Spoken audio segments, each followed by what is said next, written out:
സുരേഷ്, നമുക്ക് ഇതിനകത്ത് രാഷ്ട്രീയ വൈരനിര്യാതന ബുദ്ധി അതാണല്ലോ CPM ആക്ഷേപം ഉന്നയിക്കുന്നത്.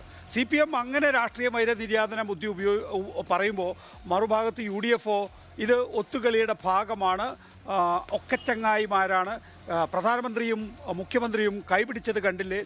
നമുക്ക് ഇതിനകത്ത് രണ്ട് പക്ഷത്തും നിങ്ങളാണ് പ്രതിയോഗി.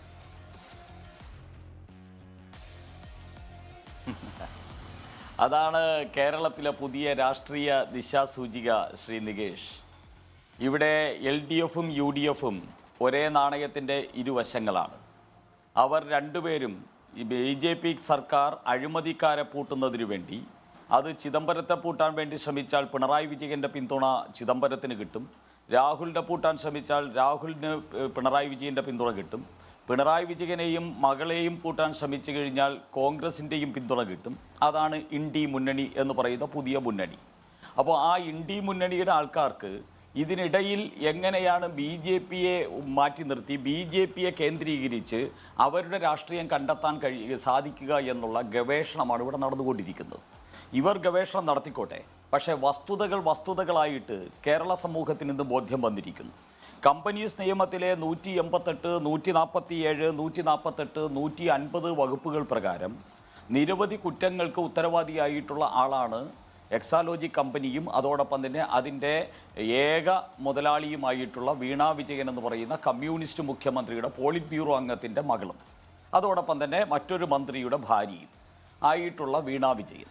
ആ വീണ വിജയൻ എന്തൊക്കെയോ കഴിഞ്ഞ ഞാൻ മനസ്സിലാക്കുന്നത് 2022 ജൂലൈ 7-ാം തീയതി ഈ ROCയുടെ മുമ്പിൽ ഹാജരായിട്ട് ചില രേഖകൾ മുന്നോട്ട് വച്ചിട്ടുണ്ട് എന്നൊക്കെയാണ് ആദ്യം വീമ്പിളക്കിയത്. ഇപ്പോൾ നമ്മുടെ ശ്രീ KN ഗോപിനാഥ് ഉൾപ്പെടെ രേഖകൾ വച്ചിട്ട് സാധാരണ നിലയിൽ ചർച്ചകളിൽ വരുന്ന ശ്രീ KN ഗോപിനാഥിൻ്റെ കയ്യിൽ ഉൾപ്പെടെ ഇപ്പോൾ കൈരേഖയല്ലാതെ മറ്റൊരു രേഖയും വീണ വിജയനെ ന്യായീകരിക്കാനായിട്ടില്ല എന്ന് നമുക്കറിയാം.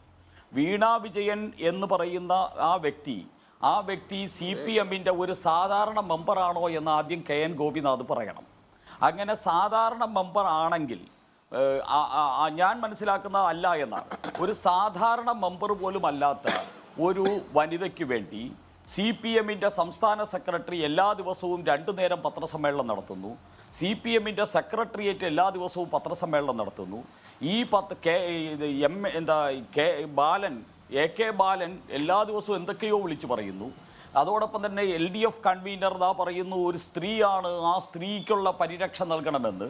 ആ MV ജയരാജനെ വണ്ടിപ്പെരിയാറിലെ പാവപ്പെട്ട 6 വയസ്സുകാരിയെ പീഡിപ്പിച്ചപ്പോൾ ഈ പ്രതിഷേധവും ഈ രോക്ഷവും നമ്മൾ അവിടെ കണ്ടില്ല. ഇപ്പോൾ വീണ വിജയൻ ഒരു സ്ത്രീയുടെ പരിരക്ഷ നൽകണമെന്ന് ആവശ്യപ്പെടുന്ന ഗതികേടിലേക്ക് CPMൻ്റെ ഈ നേതാക്കന്മാർ എത്തിയിരിക്കുന്നു. ഇവിടെ ഒരൊറ്റ കാര്യമേ ഞങ്ങൾക്ക് പറയാനുള്ളൂ ശ്രീ നികേഷ്. ഇവിടെ എന്തെങ്കിലും രേഖ വീണ വിജയനെ സംരക്ഷിക്കാനായിട്ട് എന്തെങ്കിലും രേഖ പുറത്തുവിടാൻ CPMൻ്റെ സംസ്ഥാന സെക്രട്ടേറിയറ്റിന് സാധിച്ചിട്ടില്ല. CPMൻ്റെ വീണ വിജയന് വേണ്ടി ചാവേറുകളായിട്ട് വരുന്ന MV ഗോവിന്ദൻ ഉൾപ്പെടെയുള്ള ഒരു സഖാക്കന്മാർക്കും സാധിച്ചിട്ടില്ല എന്നുള്ളതാണ് വസ്തുത. എക്സാലോജി കമ്പനിയോ വീണ വിജയനുമായിട്ട് ഈ CMRLുമായിട്ട് എന്തൊക്കെ രേഖകളിൽ ഒപ്പുവെച്ചിട്ടുണ്ട്? ഇത്തരത്തിൽ ഒരു സേവനം CMRLന് നൽകാൻ വേണ്ടി അവർ പരസ്യ പ്രസ്താവന നടത്തിയിട്ടുണ്ടോ? പരസ്യം ചെയ്തിട്ടുണ്ടോ? ആ പരസ്യത്തിൽ എന്തൊക്കെ മാനദണ്ഡങ്ങളുണ്ടായിരുന്നു? ആ മാനദണ്ഡങ്ങളുടെ അടിസ്ഥാനത്തിൽ ഇവരെ നിയമിച്ചതായിട്ട് എന്തെങ്കിലും രേഖയുണ്ടോ? ആ നിയമിച്ച രേഖയുണ്ടെങ്കിൽ ആ രേഖ എന്താണ്? അതിലെ എഗ്രിമെൻ്റ് എന്താണ്? അതിലെ റെമ്യൂണറേഷൻ എന്താണ്? ഇത്തരത്തിൽ നിരവധി സാധാരണക്കാർ ഉൾപ്പെടെ ഒരു ചെറിയ കോൺട്രാക്ടർ പോലും കോൺട്രാക്ട് പ്രവർത്തനത്തിൽ പോലും ഏർപ്പെടുന്ന സമയത്ത് സാധാരണക്കാർ ഉണ്ടാക്കുന്ന ചില എഗ്രിമെൻറ്റുകളുണ്ട്.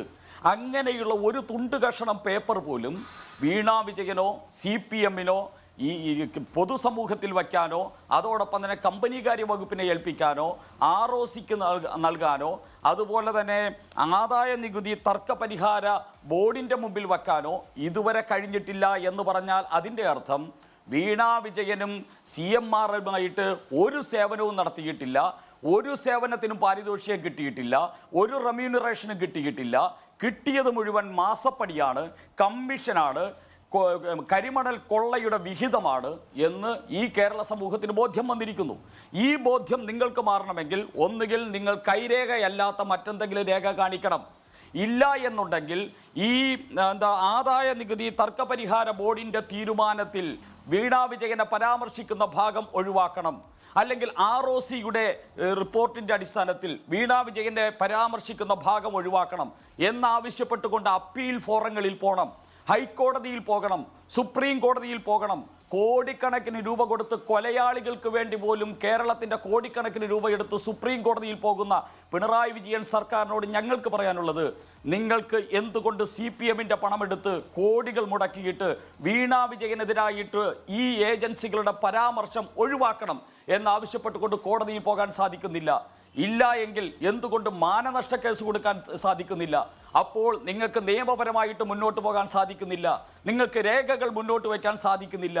ഇത് രണ്ടും മുന്നോട്ട് വയ്ക്കാൻ സാധിക്കാത്ത സാഹചര്യത്തിൽ, ഇത് റഷ്യയും ചൈനയുമല്ല, കമ്മ്യൂണിസ്റ്റ് ഏകാധിപത്യ രാജ്യമല്ലാത്ത സാഹചര്യത്തിൽ, ഒരു ജനാധിപത്യ രാജ്യമായിരിക്കുന്ന സാഹചര്യത്തിൽ നിങ്ങൾ കള്ളന്മാരാണ്, നിങ്ങൾ കൊള്ളക്കാരാണ്, നിങ്ങൾക്ക് കൊള്ള മുതൽ കിട്ടിയിട്ടുണ്ട്, നിങ്ങൾ ഈ നാടിനെ നശിപ്പിക്കുന്ന കമ്മ്യൂണിസ്റ്റ് മാർക്സിസ്റ്റ് പാർട്ടിയുടെ പ്രതീകമാണ് ഇന്ന് പുറത്തു വന്നിരിക്കുന്നത് എന്നുള്ളത് കേരള സമൂഹത്തിന് ബോധ്യം വന്നിരിക്കുന്നു. You are watching Reporter Evening Show.